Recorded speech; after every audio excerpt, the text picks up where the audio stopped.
All right. Thank you, everyone, for coming to today's presentation. My name is Nathan Myers. I'm the director of the Master of Public Administration program at Indiana State University. And it's my pleasure to introduce Mike Slaton, who is currently the executive director of the Louisville Pride Foundation in Louisville, Kentucky, and a graduate of the MPA program here at Indiana State. Just to give you some background on Mike, as I said, he's currently the executive director of the Louisville Pride Foundation, which is a nonprofit organization serving the LGBTQ plus community. The foundation produces the annual Louisville Pride Festival and operates the Louisville Pride Center, which opened in October of 2022. Mike previously worked for Louisville Metro government for 10 years in both the Parks Department and the Office of Management and Budget. During his tenure at Metro, Mike expanded the Adopt a Park program and helped revitalize the Iroquois Amphitheater. Mike helped form the city government's first LGBTQ employee resource group before he left. Before working for the city, Mike was a volunteer and then staff member at the Fairness Campaign, where he was involved in the successful effort to protect school board employees from discrimination based on sexual orientation. Mike received his Bachelor of Arts in History from the University of Louisville and a Master of Public Administration from Indiana State University. He is a graduate of St. Francis High School in Louisville. Mike serves on the board of directors of the Foundation for a Healthy Kentucky and is the vice chair of the Council of Ambassadors for the Honorable Order of Kentucky Colonels. Mike and his husband Jake were among the first legally married same-sex couples in the state of Kentucky, and then became foster parents in 2018. In addition, they have two dogs, Pepin and Selena. Mike enjoys hiking, studying history, theater, ballet, and jigsaw puzzles. So he is indeed a Renaissance man in all senses of the word. Basically, I have a few questions that I provided to Mike a week or so ago, so we would have some opportunity to prepare. So I'll probably go ahead and ask a couple of those questions, and then I'll look and see if there's any questions in the chat. And if there's questions in the chat, I'll kind of pivot to those so that you can ask questions as well. So I'll start with the first question that I sent to Mike, which was, what led you to pursue a career in local government? Yeah, thank you. Can everybody hear me okay? Just double check. So yeah, I worked for Metro government. I went in May of 2008 is when I started, and then I worked there until September of 2018. So about 10 years. And was at the Parks Department for most of that, about 8 years. And then I was in the Office of Management and Budget for the last two and a half years of that. My first professional job really was with the Fairness Campaign, which is a LGBT advocacy group here. Prior to that, I'd been involved in politics and activism in different ways as a student and as a volunteer. And then worked at Fairness for a little while, which was my first nonprofit job, and quit there and left, and said, I'm never going to work in a nonprofit again, and went to work at the city for about 10 years. I think the thing that got me into it was that it was available. I was in one of those periods where I was looking for a job, and I applied everywhere I could find one, and somebody there was foolish enough to hire me, and the rest was history. But I was always drawn to the public sector and the nonprofit sector as well, but in terms of wanting to do work that was going to be of benefit to our broader community, right? I never could reconcile myself to the idea of working really hard to put money in somebody else's pocket, to make sure that stockholders were doing well, and like that was what I was working long hours for. So working at the city always felt rewarding, even when it was, and obviously any job has its ups and downs, but even when it was very difficult, knowing that you're doing something for the public good always was very important to me. So it wasn't anything I necessarily set out to do, but I was one of those kids where my parents told me, "Oh, you can be anything you want when you grow up," but what they didn't tell me was like, "But you have to pick something," So I'm sort of 25, 26, and like, oh, I need to like have a real job at some point. So just sort of fell into it, I guess. All right. So what were the best and worst aspects of working in city government for you? Well, I've thought about this a lot at different times. I left Metro after 10 years and came to work at the Louisville Pride Foundation, where I was the first employee, and I've been here about 5 years. And so there's a new mayor in Louisville, and and of course there's a bunch of job openings. So I've been thinking about, okay, do I want to try to go back to the city, and doing a lot of that kind of comparing and contrasting. And the thing about the big thing when I left was that at Metro government, I was one of 6,000 employees, right? Louisville Metro government's one of the biggest employers in our community, as is pretty much going to be the case in any local government.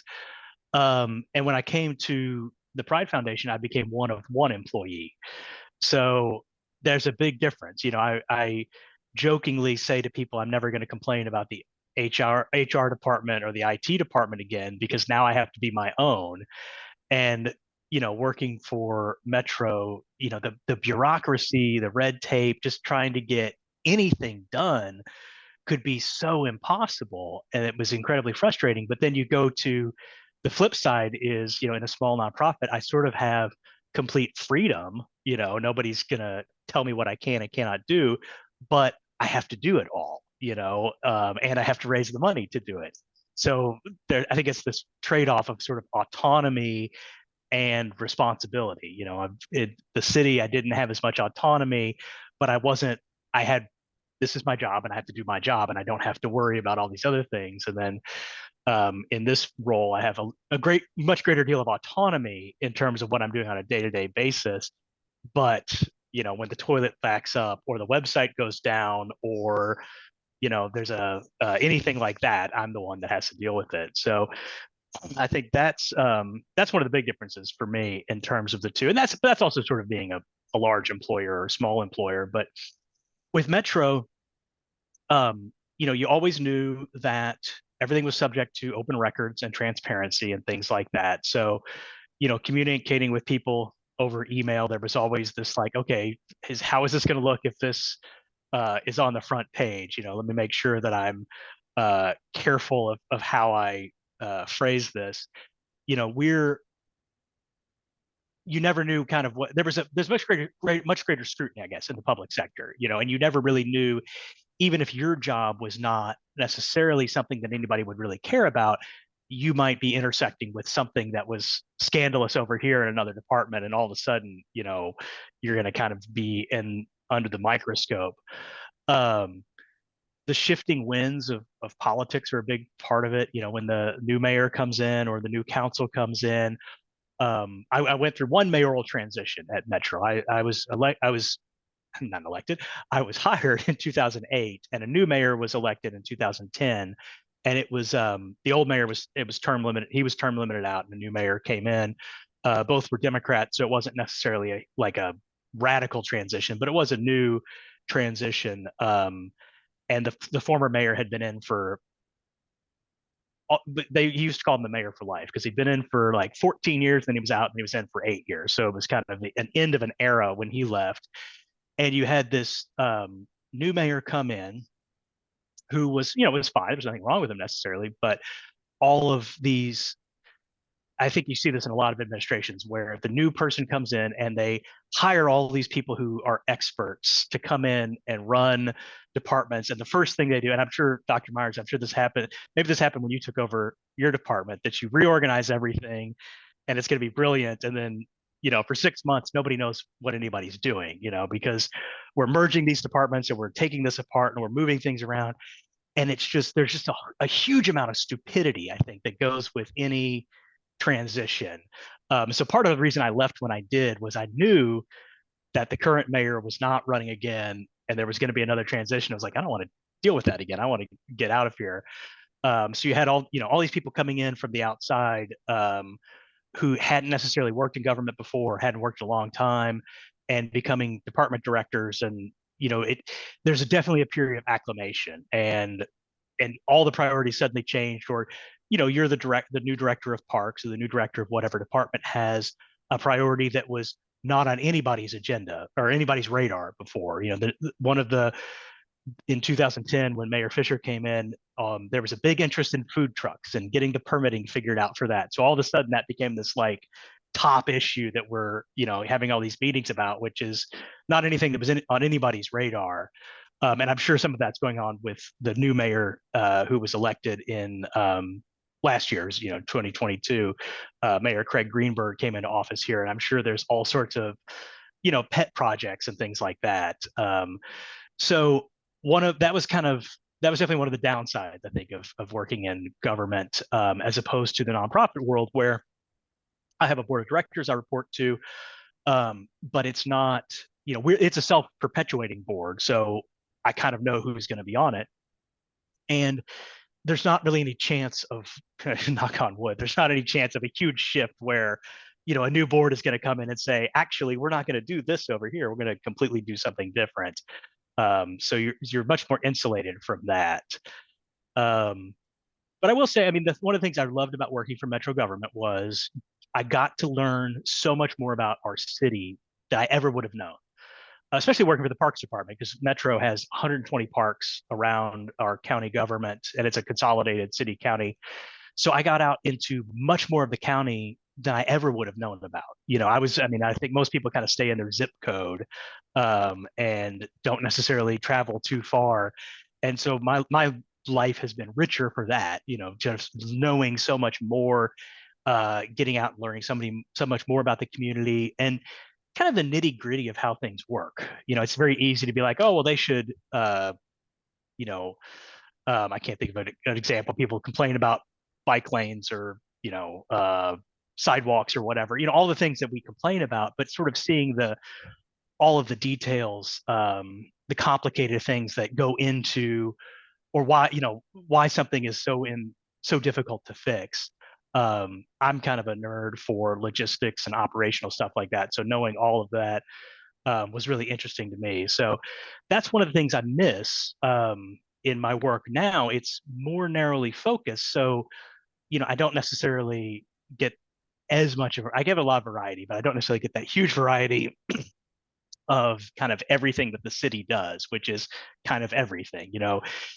In my time there, I dealt with everything from indigent burials and cemeteries, to animal services, to working on the city budget and things like that. So that's probably enough of a ramble on that question. I mean, that's all really good, I think, information to have. And again, I'll just repeat for the people in the Zoom, if you have any questions for Mike, go ahead and put them into the chat, or if you want to be recognized and use your microphone and ask it directly, just virtually raise your hand, and I'll recognize you if you want to ask a question that way. I certainly don't want to take all of the questions. I certainly want to give people an opportunity to ask, if they're interested in any particular, especially if you want him to expand on anything. So what led you, and I think you kind of covered this already, but what led you to change career paths from government to the nonprofit sector? You already kind of talked about kind of the political transition aspect of it, but were there other, because I guess, theoretically you could have gone into the private sector. I know you said you weren't necessarily crazy about that prospect, but so what was it that led you to the private or the nonprofit sector? Yeah, so I had worked at nonprofits, a little bit before I went to the city, and in internships and things like that. And what I saw, and I don't think this becomes much of a surprise to people, is the nonprofit sector can be, a really terrible employer. We tend to underpay people and we're expecting huge amounts of work, and there's all these, part-time jobs, right? We're hiring somebody part-time, and it's like there's no part-time job when you're doing, programs and things like that. People are calling you all the time. So there's this, and then every expense, in some ways you're under more scrutiny at the city, but when you're in a nonprofit, if your office is too nice or you spend, too much money on something, people will kind of start to question that. So there's a lot of, we didn't use this word back when I was in nonprofits the first time, but a lot of that toxicity, right? A lot of just sort of, um, there's a lot of ways for nonprofits to go wrong. Boards can be very dysfunctional. I'd seen a lot of that. I think of it as selective micromanagement, where the board is completely disengaged from one thing, but they want to hone in and tell you what kind of pencil to use over here, um, and people kind of put up with it, because, well, we're supporting this mission. And as I've definitely noticed I think a generational change. I think things are, I don't know if they're better than they were 10 or 15 years ago, but I feel like a lot of people are more open about, these need to be careers that people can have. We're not, um, a nonprofit employee is not expected to just be a completely self-sacrificing person who can't complain and, should be working 60 hours a week for $25,000 a year and things like that. Um, those are some of the reasons I was like, God, I'm never going to go back to a nonprofit. And when I worked at the city, I worked there for about 10 years, and I was the manager of the Iroquois Amphitheater, which is a 2,400 seat outdoor amphitheater here in Louisville, and ran the special events and permits office for parks. And it was a fine job, but I was stuck at one of those points where it's like, okay, there's not really anywhere to go from here, and I'm kind of bored with what I'm doing, and I want something more. And so I looked around for a couple things. One of which was I started the MPA program here at Indiana State, which helped me get another job that paid more at Parks. So that's your unsolicited endorsement there. But one of the other things I did was I started looking for more nonprofits or more volunteer things to get involved in. Just, it was one of those like, God, I'm not doing anything but going to work, right? So I was looking for more things to do in my life. I think I turned 30 or 35 or something in there too, and was having some sort of moment of crisis. But the Louisville Pride Foundation was getting started at the time. And so I got involved in that because I had special event experience and was interested in helping with that. And so they were starting a new festival. There was already one Pride festival in our community, but this one was going to be a little bit different, more of a street fair sort of thing. And so I got involved in that, just, wanting to help out, do something different.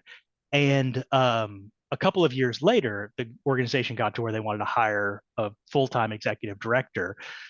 The founding board chair, he was going to pay for the salary for the first 2 years, and he said it's going to cost me. I guess, a very successful company. He said it's going to cost me less to just pay you directly than it costs me to be spending all this time away from my company. So he decided to underwrite that, and the board approved hiring somebody. And it was funny. He talked to me about it, and was, I was kind of sharing my thoughts and everything. And then at the end of that conversation, he's like, "Okay, well, do you want the job?" And I'm like, "Oh, I thought you were just, I thought we were just talking about this theoretically. I didn't know like this was me. I would have probably demanded a car or something." But he offered me the job, out of the blue, and it was a much easier decision than I expected it to be. Um, and a couple of things went into that. One was knowing that the mayoral transition was coming up, and I was like, getting out of there was not going to be a bad idea. But part of it was I was incredibly bored. When I was at Parks, I was working lots of hours and not getting a lot of money. And then I got a promotion and went downtown. I was in the Office of Management and Budget, and I was not. There was very little work to do. It was kind of like the job you think you want, where it's like I'm just sort of sitting here waiting for people to email me, and then I solve it. And some days it's like there's just absolutely nothing to do. But once you do that day in and day out for a while, it starts to get really bad. And one of those things, and it was a downside of Metro, was nobody was interested in doing anything more. I was sort of a fiscal ombudsman basically. So as long as the chief financial officer's phone did not ring with an angry department director, that was my job, was sort of just be, when there was a problem, I would deal with it. But over the years, there weren't as many problems. So there was, and but nobody really knew that. So you're just sort of sitting there. I'm like, there's, you're like the Maytag repairman, waiting for the call, and there's nothing to do. But nobody was interested in sort of like doing anything new. That was part of why I had left Parks, was I was kind of like, well, I'm kind of doing everything I can at this job, and nobody's interested in like, well, what's next. So I went down to when I went down to Metro, went to the Office of Management and Budget. Actually, this is the reason this job that I was in was weird was because of one of the things in the last transition. When Mayor Fisher got elected, one of the things he did was he centralized all these business offices. There's 20 different metro departments, and each one has an accountant and people, doing purchase orders and things. And so what the new mayor did was he brought them all downtown and said, we're going to centralize this and have, control of all the money downtown. And it was the biggest mess. It wasn't a bad idea necessarily on paper, but it was handled so poorly. I was in the middle of managing an outdoor amphitheater. And of course, the city's fiscal year starts July 1st. So July 1st, all of a sudden, all the business staff from Parks are gone. No one knows anything. Nobody knows how to do a petty cash reconciliation anymore. We're just sort of like completely shut off from everything, and can't even find the phone numbers that people were supposed to be calling to get checks for things that are happening like the next day. It was just this awful, awful situation when they centralized all these business offices, and we all kind of dealt with it.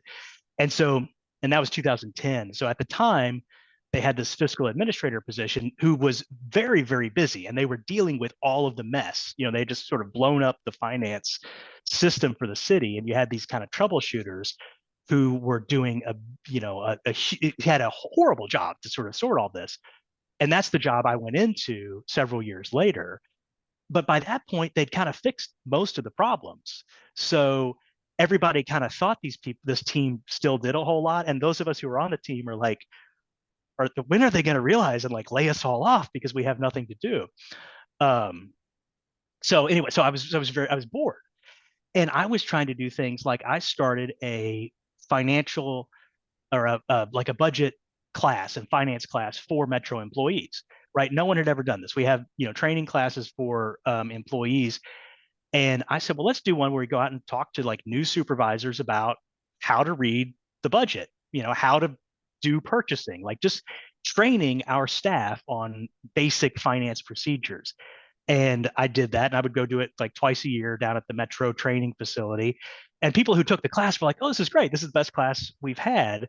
And as soon as I left, they dropped it because nobody downtown saw the value of like, let's actually train people who have no experience with finance, but now have been given a budget. Let's give them this training. So I'm starting to get up on my Metro soapbox now that I've left. But so things like that were frustrating, where it's like you're trying to do something and you just, would always it was an uphill battle to get anything done. And, nobody really cared about the big picture beyond sort of what their job was. Um, the other piece of that, and this is a petty thing, but I had my 10-year anniversary at Metro and zero acknowledgement or recognition from anybody. Now I'd been in different departments, so nobody had, the new department I was in had been in for a little while, but it's like, I've worked here for 10 years. You'd think that something somewhere, there be an automated email from the mayor saying congratulations. And then I submitted a request. This is very petty, but it's important for employee retention. I submitted a request for business cards because I had gone into this new position as a fiscal administrator, and they never gave me business cards. I'm like, well, I guess it's they never worried about it, or they they didn't think about it. And somebody asked me for one time. I was like, oh, I should get these. So I sent in my little purchase order request for $35 to order some business cards or whatever, and I got rejected. And my department director was like, well, you don't need cards, and I thought I was immune to professional indignities, but it's like, I've got a master's degree. You're telling me I can't have business cards. That one specifically was kind of like that straw that broke the camel's back of like, oh my God, so all those built up, and when they called and said, would you like to take this job? I'm like, yes, actually, that sounds great.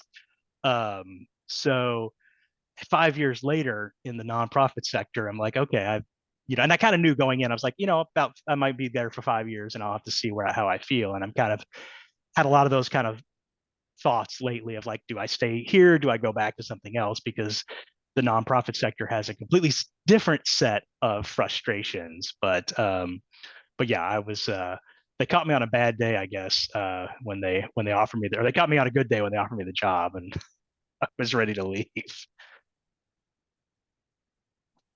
So we do have a question in the chat, so I'll turn to that one, and then we can kind of jump back and forth between the questions that the audience is asking and my questions.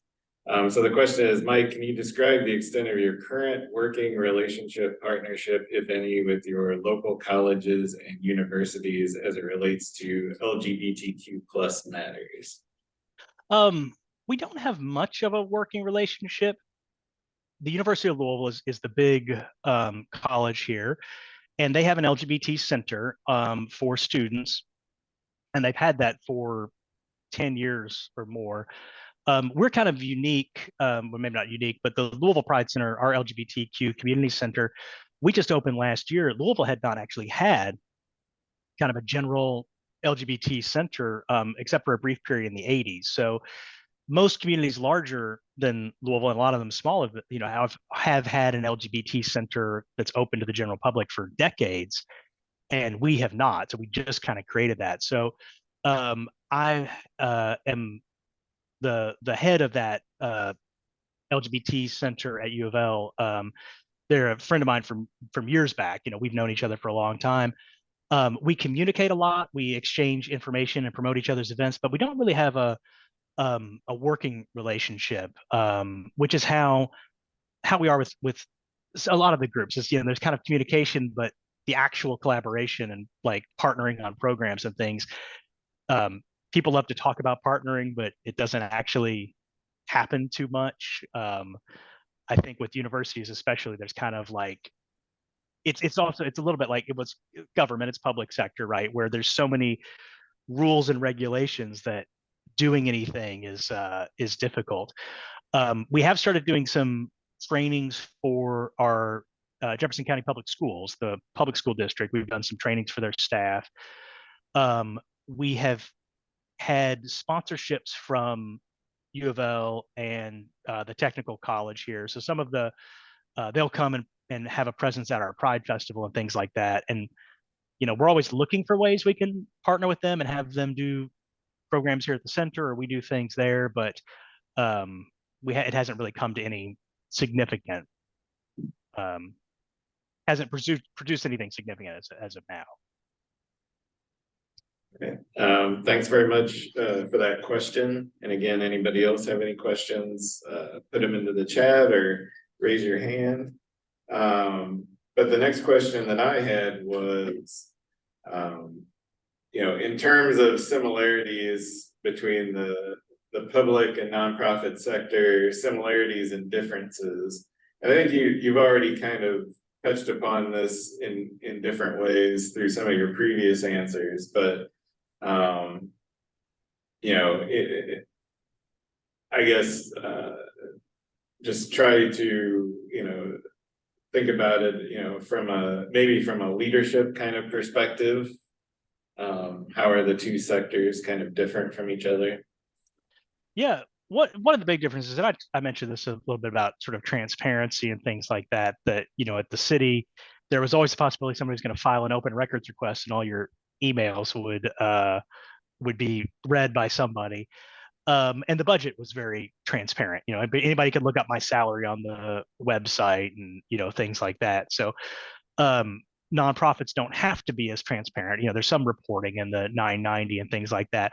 I tend to carry over a lot of that transparency. I'm a big believer in salary transparency because if you're not going to tell people what you're paying your employees, that either means you're paying them too much or too little, probably. So I've kind of tried to be more transparent than necessarily we have to be, but that's one of the differences. I think for in terms of leadership, with the city, there were always multiple layers ahead, on top of me. I was never a department director or anything like that. So, um, there was and then there was always, you had to go to the county attorney and risk management. And, there were so many things that had to be signed off on. And so decisions didn't necessarily get made, because, and eventually, and I think there's sort of like new employees in the public sector, probably any bureaucracy. New employees tend to get things done because they're kind of, they're full of energy. And then once you go through that process of trying to push for change a couple of times, you're like, okay, fine. I don't want to spend 6 months, to update the mailing form anymore. So you just kind of, I remember when I started there, people would say, oh, I've been working on trying to get that change for 3 years. You'd be like, how can you have been working on this for 3 years? It's not that complicated. And once you are around, you realize, um, and part of that with the decision making is that, generally speaking, there's so many things going on. Something is very important in your division, your agency. You may be competing for attention as well as funding with, the fire department or the police department, or anything else, or COVID or whatever it is. So, you're kind of, you're the, you know a fish in a much bigger pond. You might be a big fish, but there's still a lot of other things. And then in the nonprofit world, of course, there's very large nonprofits, but for us and a lot of ones that that have a smaller staff or smaller budget, um, there's fewer steps, and that sometimes is kind of like a culture shock to me. That I'm like, oh, can we just decide this? Can we just be done? I feel like, shouldn't 18 people have to look at this? But there's still a hesitancy to make decisions with a lot of board members, I've noticed, because, and I don't know if maybe that's just something about our modern world, that people don't want to make decisions. There's this sort of, paralysis by analysis. Is information overload, and people don't necessarily know how to come to a decision. I've had different board chairs. It's like, this is a simple, I just need you to approve this. Like, here, it's all here, but people don't want to actually be the one that says yes or no. They don't want to take that responsibility. Um, so decision making is very different in the nonprofit world. You've kind of got a board of, if you're lucky, you have some experts on your board, but sometimes you have people who don't really know much about, either they don't know much about the work you're doing, or they don't know much about, administration and things like that. And so you're asking them to make decisions that they're not necessarily qualified to make. Um, Also, I feel like I'm often making decisions I'm not qualified to make in terms of risk management and things like that. I'm like, this is not, I never studied this particularly. Um, so it's a different sort of process. Um, in terms of being like a manager and a leader within those, um, I, you're, it's the difference between sort of feeling isolated because you're in a small, like the buck stops here, right? I'm the boss at Pride, but there's it's autonomy and support, I guess. At Metro, I always felt like I had a lot of colleagues I could talk to and ask them, for advice or input when I was trying to make a decision. And I usually had somebody above me that I could kind of, uh, get their buy-in. So you never really felt like you were too far out. Even when you were kind of taking a risk on something, you were never too far out on a limb. Um, and in terms of, being a manager of the Parks Department or whatever, that I might make a terrible decision, but it wasn't going to end in the Parks Department closing down. There was the potential consequences of a bad decision were much smaller. Whereas now I have, a whole organization that I'm responsible for. And yes, there's a board and we have other staff and things, but ultimately, if something goes terribly wrong and our organization just sort of, goes bankrupt next week, that's, even if it's not my fault, it's my responsibility.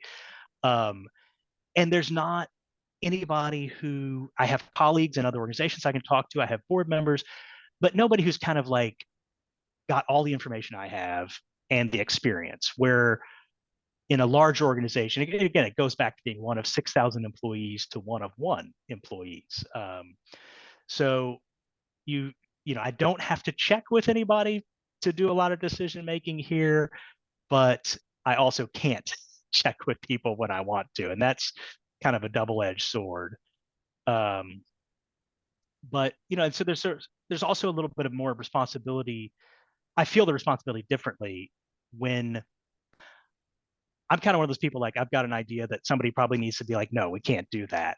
And so when I have to be the one who is telling myself like, no, that's a little too wild or crazy or too risky. You kind of have to be your own parent, your own supervisor, I guess, sort of. Um, so I don't know if that's very insightful or not, but No, that was really good. We do have another question in the Zoom, which basically asks, what is your current kind of day-to-day job yeah. description like? Um, so this is actually something I've been kind of struggling with because for 4 years I was the only employee, and we had volunteers and board members and things, but essentially I did almost everything.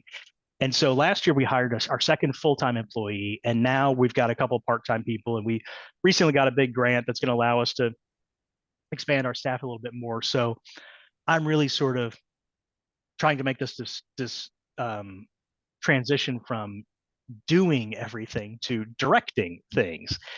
And that's a challenge because, one, just 4 years of doing it all myself. It's like, okay, it's hard to let go anyway. And I'm always worried that if I delegate something to somebody, people are going to think I'm lazy because I'm not doing it, or I'm too good for that. But in general, our work, we have our big Pride Festival, which happens. We have a couple other smaller events. So a lot of it is kind of dictated by that. Our big event is in September. So April through September is our really busy season. We have a lot of events and things. I'm doing a lot of public relations things. June, of course, is Pride Month for the LGBT community. I can't get any work done in June because I'm going to events, I'm talking to the media, I'm doing all of that sort of external affairs stuff. Right now, I'm working on our budget for next year, working on doing our end of year appeal, working on our sponsorship packages for next year. So, day to day, communicating with my staff about how the community center operates, communicating with our different contractors about design stuff for our website or for the festival next year, starting to book talent and things like that, um, responding to a billion emails, which I'm just like, I can't wait till I'm in the post email phase of my life. I'm really ready for that. Um, as we get closer to the festival, a lot of just putting out fires, and then a lot of relationship management. Talking to donors, talking to partners, talking to sponsors, things like that, and then yeah, trying to set that course, and then somewhere in there getting board management. Talking to my board members and getting the agenda ready for board meetings and things like that. So it differs with the seasons for me a lot. Um, but I feel like if I had to classify everything I do, it's communicating. Communicating with a lot of different people and trying to get them generally moving in the same direction, or at least feeling okay about the direction everybody else is going in. All right. Well, thank you, and thanks for that great question. We got another question in the Zoom. You mentioned a grant. How is the organization funded? Yeah. So our budget right now is about 500,000, and it's a mix of corporate sponsorships, donations, grants, and other earned income. And it's about a quarter each of those. Now it's going to be more grant funded because we have a large grant coming in from the state. Um, we started as a festival with the Pride Festival. It was all volunteer and putting that on. And so this year we received just about $200,000 in corporate sponsorship for our festival and different events. Um, and then we got vendor fees where people just pay for that. So somewhere between the two is around 200,000 in vendor and sponsor fees. This year, we're getting about $100,000 in grants from different organizations, and some of those are just general. Here's a $20,000 unrestricted grant to support your work. Some of them are much more specific, where it's for a specific project. We have a lot of small donations, and then we usually get a handful of 5, 10, $20,000 donations from people as well. And then we have ticket sales from events, rentals for the community center, merchandise sales, things like that. So we have a pretty good diversified base for a nonprofit, and we continue to grow in each of them. I will say, corporate sellout that I am, I will take a corporate sponsorship over a grant any day because they are so much easier to deal with. It's like they give you a check, you put up their banner, we're done. I don't have to show them how I spent the money. It's a sponsorship is essentially a marketing product, right? We're selling them the marketing value of being associated with our event, and they're giving us money to help us carry out our work and go say, hey, we support the Louisville Pride Foundation. And it's so much easier. I don't have to do, sometimes there's some paperwork, but generally it's nothing like the grant application. And there's no reporting because you're just showing here, you got 5,000 people saw your banner, 10,000 people or whatever. Grants have become, they're trending back towards less restrictive, less reporting. I think that's one of the big things. And I think 2020, whatever year it is, 2020 was a big part of that, I think, where people are realizing that grant making was becoming so cumbersome that it's like, I'm not sure I'm going to look for a $5,000 grant anymore because the level of work that goes into it, your net profit, so to speak, from that grant ends up being like $1,000. And I can go find another $1,000 corporate sponsor a whole lot easier than I can do that.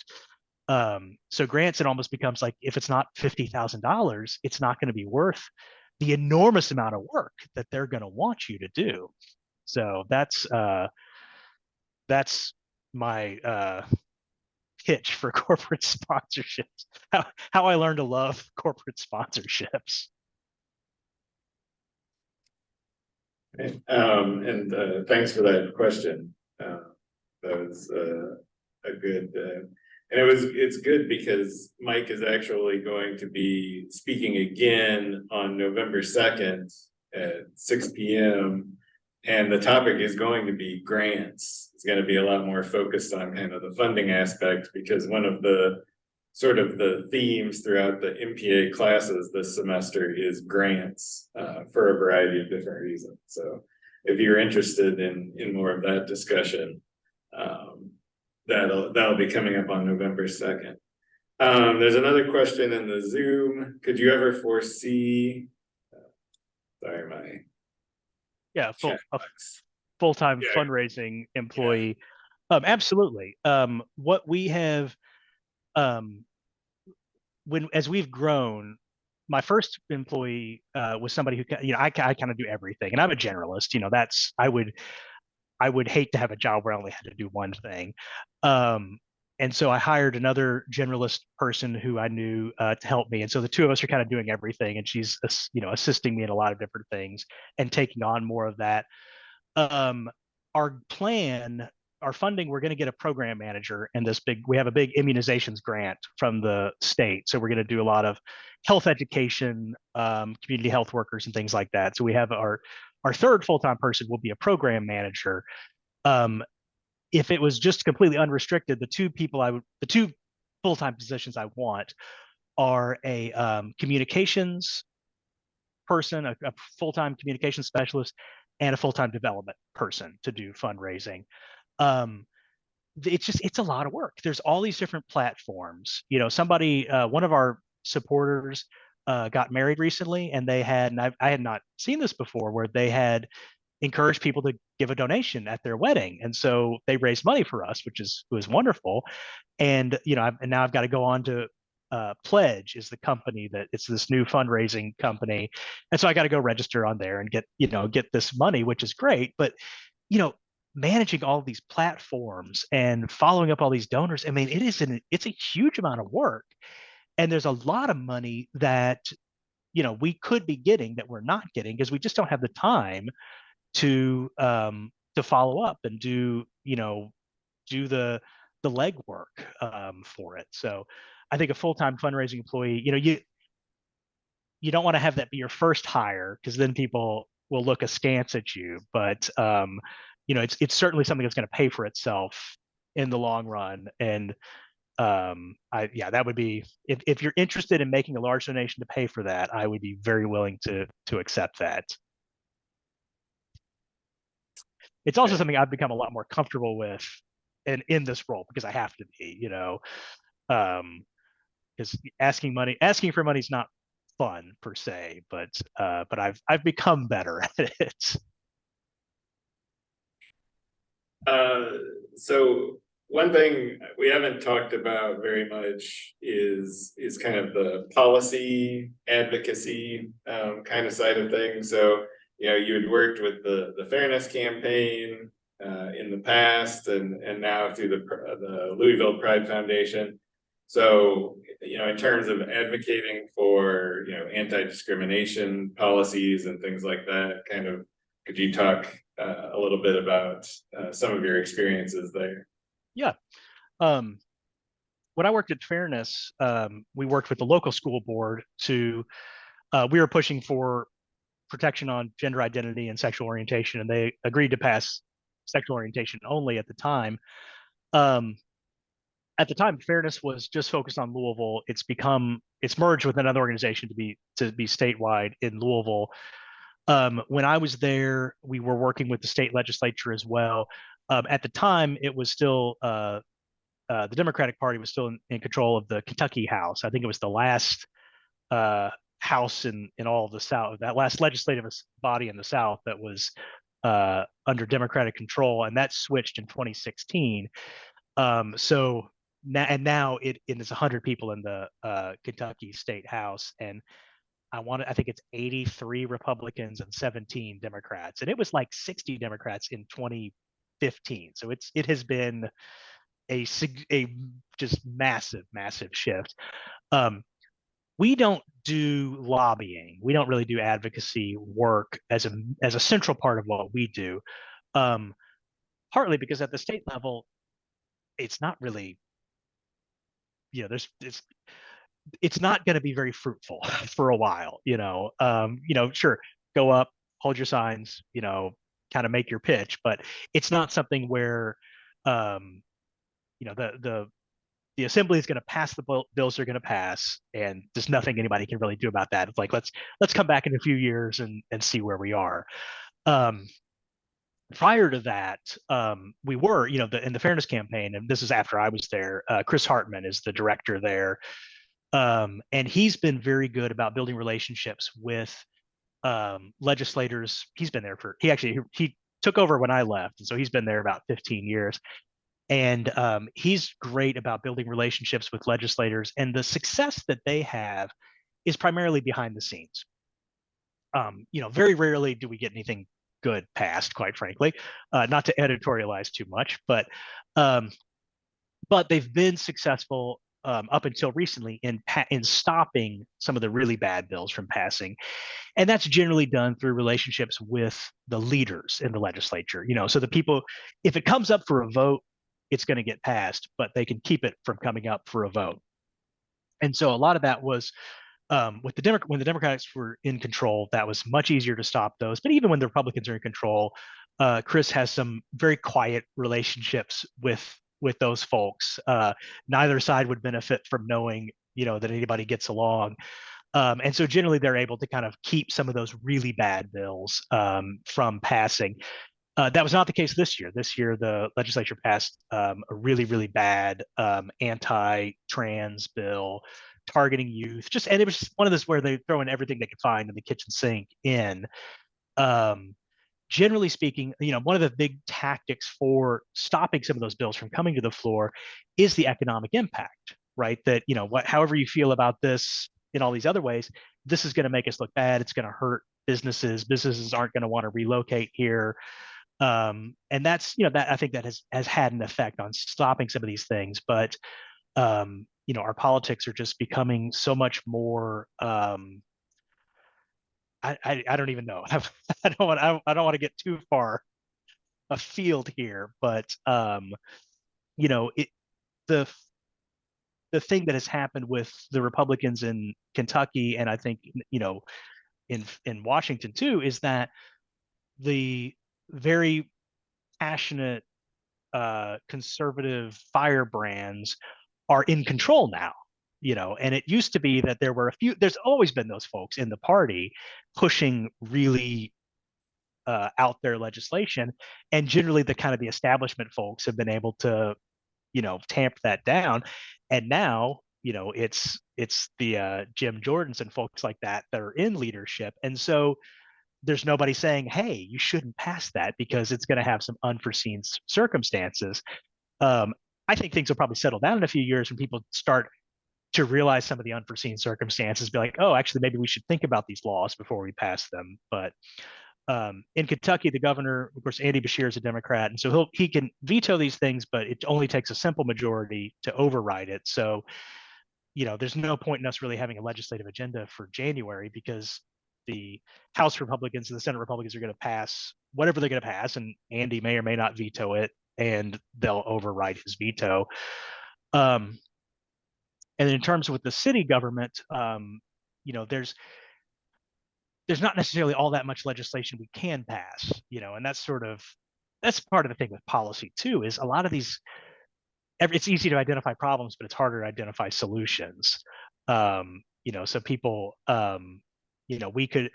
we would have a much friendlier audience if we were trying to pass something at the city level, but there's not necessarily bills that we can pass that are really going to have an impact on people. I should have ended on a more optimistic note. Yeah, I mean, a lot of conversations lately about policy have not been ending on a note of optimism, so that's fine. I was going to ask you what have been your proudest accomplishments as executive director of the Louisville Pride Center? Yeah, I will say, and so before I get onto that, one thing about policy that I would like to see us start to work on, and this is some of what we do with the Foundation for Health in Kentucky, where I'm one of the board members, is starting to create relationships and education opportunities with local officials, local leaders. So in terms of health things, which of course health has become so much more political and controversial, but creating those relationships with local doctors throughout Kentucky, local health professionals, so that it's not just people from Louisville going to Frankfurt saying do this. And of course, there's this big rural urban divide where if you're from Louisville, that automatically puts you at a disadvantage with, or making an argument in the state. But kind of building those relationships with health professionals throughout the state, and that's part of what I see our work in this new our new health initiative going to is starting to build those relationships, so we've got kind of a network of people that are leaders in their community that are thoughtful about things and can start hopefully shifting the pendulum back towards being thoughtful. It's like, be right, be wrong, but at least give it some thought. So if I can achieve that, I'll be very proud of that. But in terms of my my proudest achievement, one is surviving COVID as an organization. That was no mean feat. But definitely opening this LGBT center that we have here now. So that's something that our community has not had for 40 years, except for a brief period in the 80s. And it's something that everybody knows we need. And so there's been some fits and starts where people would, bring together a coalition and raise a little money and try to do something, and then it would kind of fizzle out. And so we said in January of 2020, we had a strategic planning retreat and said, okay, we're going to open a community center, and we're going to do all this stuff. And then 2 months later, the whole plan was out the window. But we did manage to kind of navigate COVID, and we were going to do all these town halls and focus groups, and it moved a lot to online. A lot of me meeting with people one-on-one. Basically, I kind of had this plan and I would share it with somebody, and then we would meet, and I would update, and then I would meet with the next person, and so it was kind of a rolling focus group. And then we looked for space and found some space. And our approach was kind of, let's, if you build it, they will come, right? Instead of opening this up for a million reasons for people to say, no, like, let's just go ahead and do this. And, everybody has said, here are the things we want in a facility. We've looked at this facility. We brought in a few other people to look at it. It meets all these requirements. Like, let's just do it. It kind of gets back to that, like, let's just make this decision. If, as I sometimes say, if somebody was going to do a better job running a community center than we are, they've had 40 years to do it. So, we're doing the best we've had in a while. So getting that finally done, that was something that first came to my attention when I was at Fairness back in 2006, 2007, as a need we had in our community that was really not being met. And so it's not like I've been working on it necessarily my whole career, but it's been something I've been interested in. So getting to kind of push that over the finish line here has been really exciting and really meaningful thing to have in my career. So, what advice would you give to somebody who is looking to aspire to leadership in a nonprofit organization like yours, or maybe aspiring to a career in municipal government? What advice would you have for people who want to occupy the kinds of positions that you've had? Well, first, I would say anybody who is ever thinking about starting a nonprofit, I always tell them to get on somebody else's board first, because there's probably somebody who's already doing what it is you want to do, and they definitely need board members. And if nothing else, it's or it's like if you want to run for office, go volunteer on somebody else's campaign first, because there's a 50-50 chance you'll realize you don't want to do it.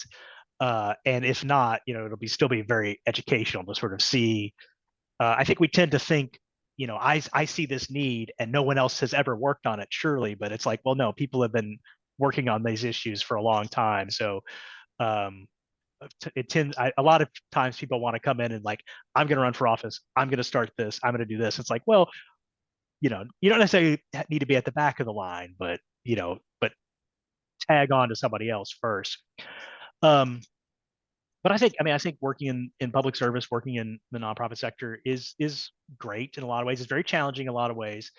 Um, be prepared to be disillusioned that you can't uh, achieve everything, but you got to be in it for the long haul, right? Have that long perspective that you're not going to save the world tomorrow.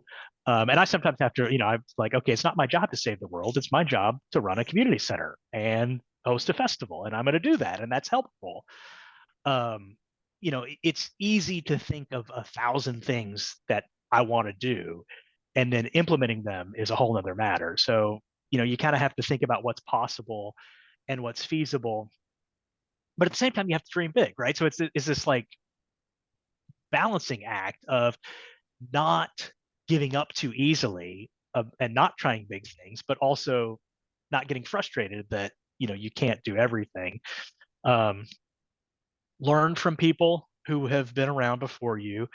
Um, and I think one of the things when I went to work at the city, I started working with a more diverse group of people than I'd ever dealt with. And that was a bit of a shock. I had to sort of learn different strokes for different folks sort of things. One of the mistakes I made, I had when I was a manager at Parks, there was a administrative assistant who was, I was 30 and she was 60 probably. So already, nobody likes to work for somebody 30 years younger than them. So that was kind of strike one against me. Uh, and she said one time, she's like, "Do you want me to answer your phone when you're away?" And I said, "Oh no, don't worry about that." And that was the biggest mistake I ever made, because it was a professional indignity to her that, I never recovered from. And that's the sort of thing they don't teach you in school. But it put me in a hole with her. um, so um, I don't know exactly what the lesson there is, but It's one, you're in school and you're dealing with, of course, this is a pretty diverse population in an education, this sort of program, you're dealing with a lot of people, but I don't know, just sort of, I guess what I would have benefited from was somebody telling me that nobody's as impressed with me as I was with myself. Well, I appreciate that. And again, if anybody has any questions they want to get in, feel free to enter them into the Zoom or virtually raise your hand. So we're kind of in bonus time now because you've answered all the questions that I sent you beforehand. But you actually kind of transitioned into another good question, which was, what is the most valuable lesson you learned through your college experience, and that could be inclusive of undergraduate and graduate school, the most important lesson you got out of your higher education experience that you can bring into the workforce. And then secondly, what is something that you didn't learn? You kind of touched upon that already, kind of the interpersonal relationship aspect of it. But what's another thing that maybe you didn't get in higher education that you wish you had gotten? Yeah, I feel like I got much more out of my master's program than I did out of my bachelor's program. And that was also probably where I was in life, at the time. I mean, I went to college because it was like, well, that's what you do. And, I wasn't particularly, had no particularly goal of what kind of career I was going to be in. Um, Whereas when I went to get my master's degree 10 years later, I was in public service and I was like, this is where I want my career to be. And ironically, I didn't take any of like the nonprofit related courses, that was in there, but I was much more on that public sector track. And then like 2 years later, I went back to the nonprofit world. But it was much more, I feel like the things I learned were much more readily applicable to my work, um, both in terms of what I was actually doing, but also sort of like learning about personnel policies helped me understand Metro HR more, just sort of helped me understand the milieu in which I was working. Um, I don't know that. Well, actually, I think probably the thing that sticks out the most as being a really beneficial thing I learned in my master's program was, and I can't remember exactly what the course was, but it was an ethics. I still have the book over here on my shelf. And the textbook was the Responsible Administrator, I think. So I don't know if you're still using that one, but it was or ethical decision. I can't. I, I didn't prepare for this question, but the thing that I took away from it that I can articulate is that it's important to have a lot of other things that you're doing to help your ethical framework, right? So that if the only thing I'm doing is being the executive director of Louisville Pride Foundation, I'm doing this 80 hours a week, then I lose the ability to make sound ethical decisions. And so it's very important for me to serve on other boards, to do things like this and participate, in other activities, as well as just like volunteer with people and go on vacation and like have a full life so that you don't confuse your work and your organization with the world, or that only our organization can do any good, and I've got to make sure that we get all the money or whatever it is.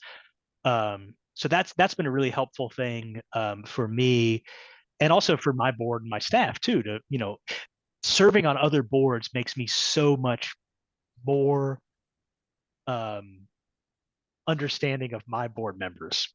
When they don't do the things I wanted them to do, I'm like, well, I didn't do that on the board I serve on. So, or getting that perspective of I'm here all day, and so it's like it can be frustrating for me when a board member that I see once a month doesn't, or a board member will ask me like, "Hey, do we do this?" I'm like, "You should know that answer to that." And then I think, well, I I only see this outside perspective on the boards I serve on. So it really helps you build that perspective to be involved in different things.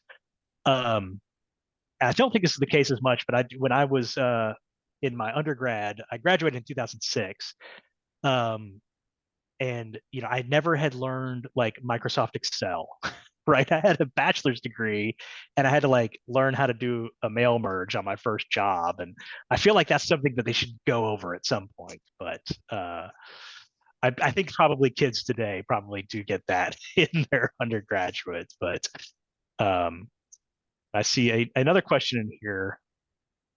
Yeah.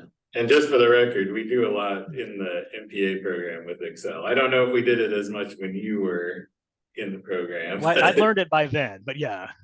Okay. I even and SPSS. Oh boy, I hadn't thought about that in a minute. But yeah, Eric said something about the. I saw the Dan Pelota.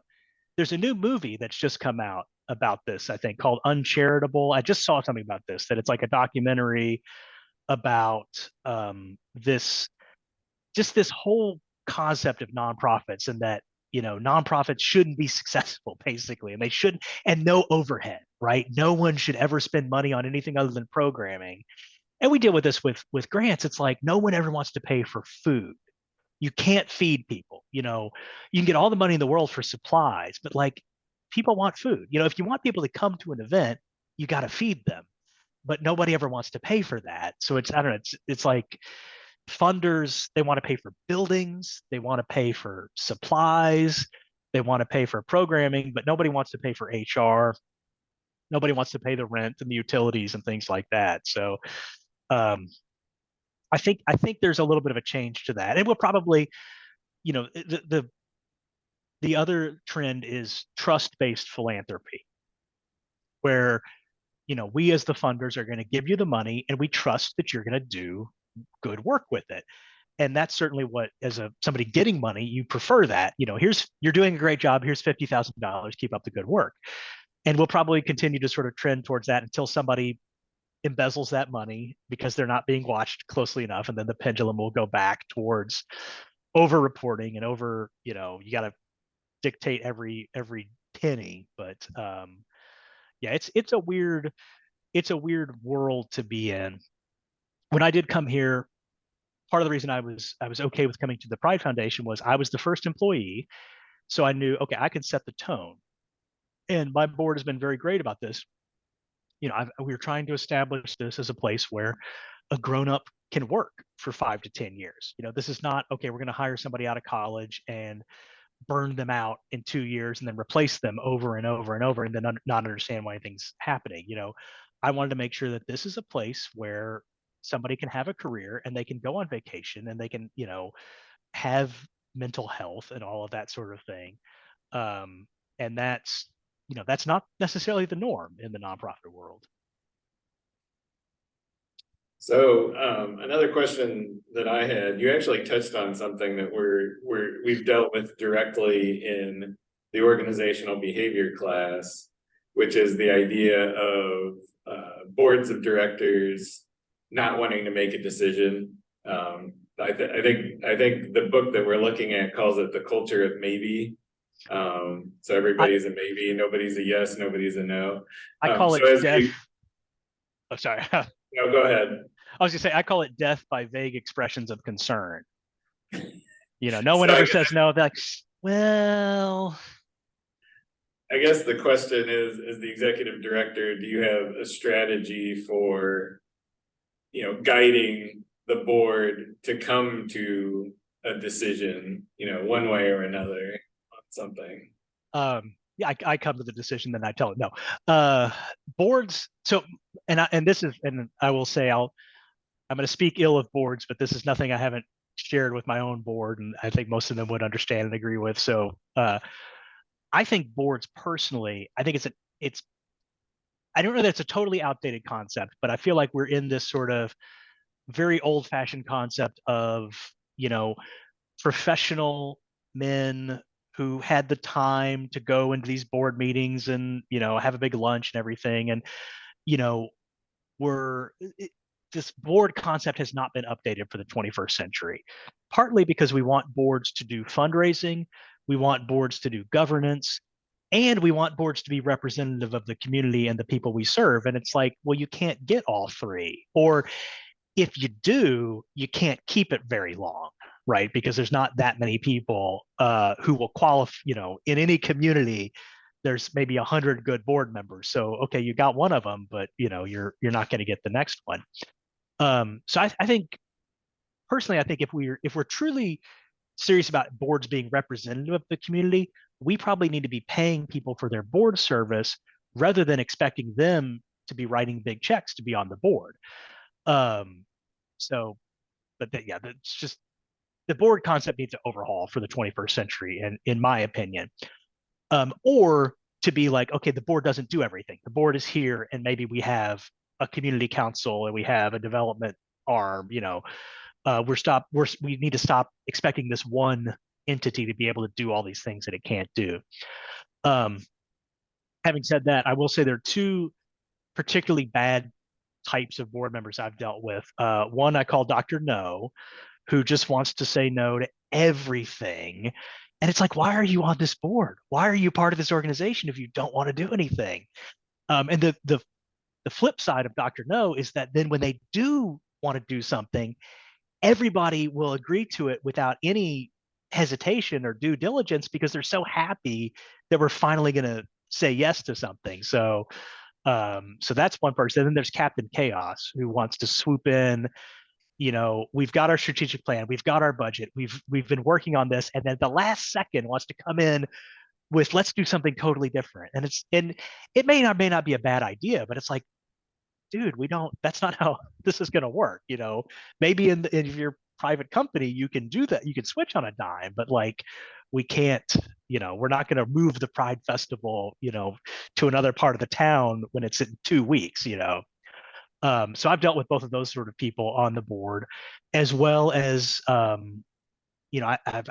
encountered board chairs that won't make a decision, but won't get out of the way. And that's the thing that gets me. It's like, I will happily take all the responsibility. I'll be the one that says all the yes or no.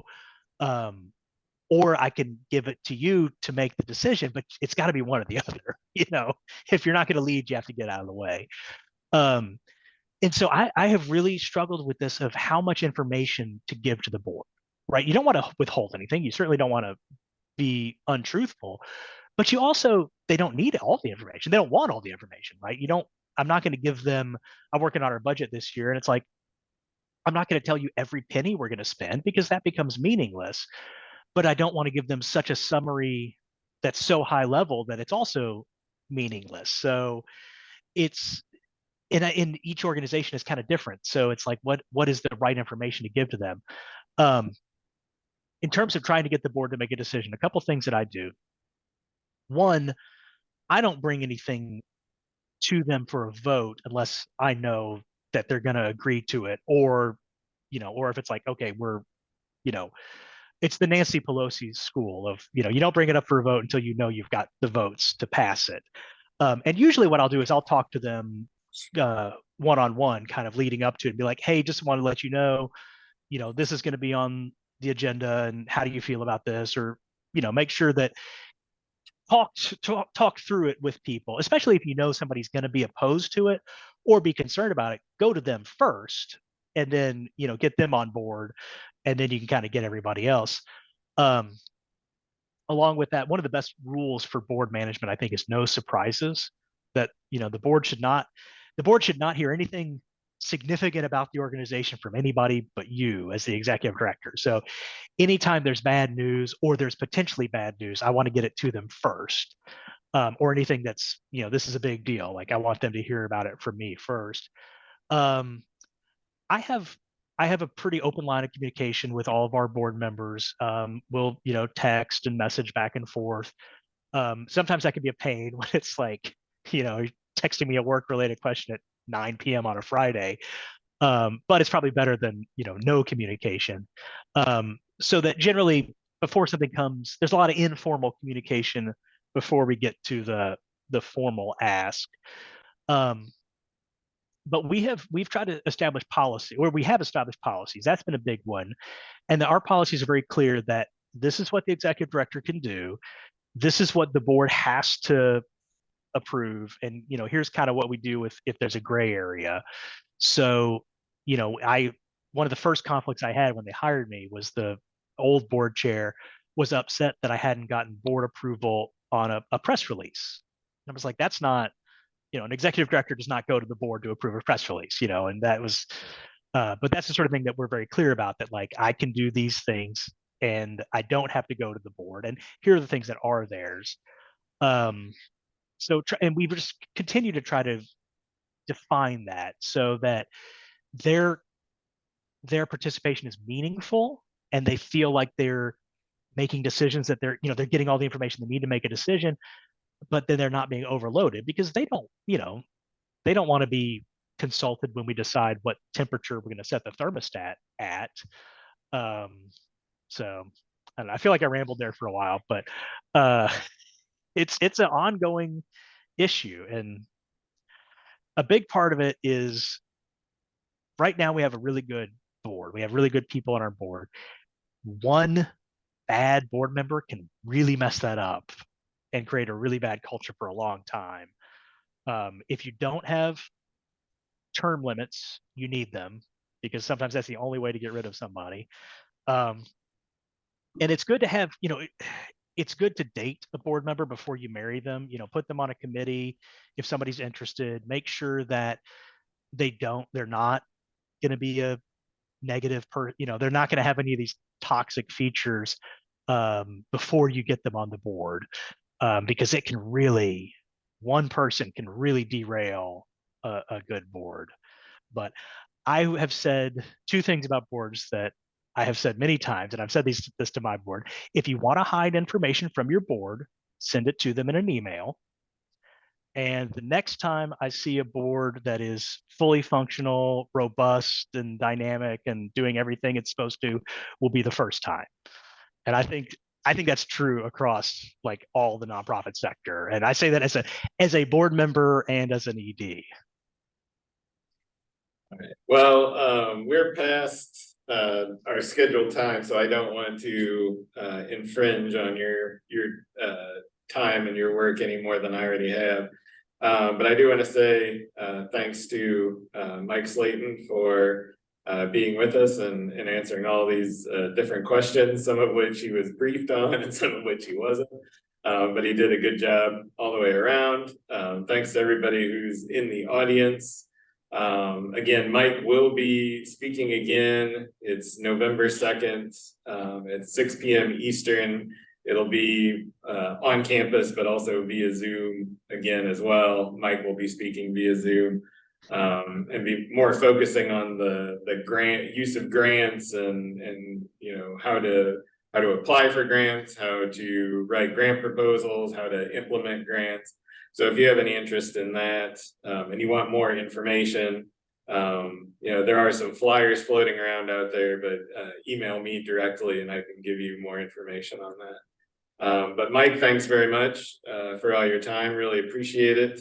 And again, thanks to everybody for participating, and enjoy the rest of your day. Yeah, thank you. It's my pleasure.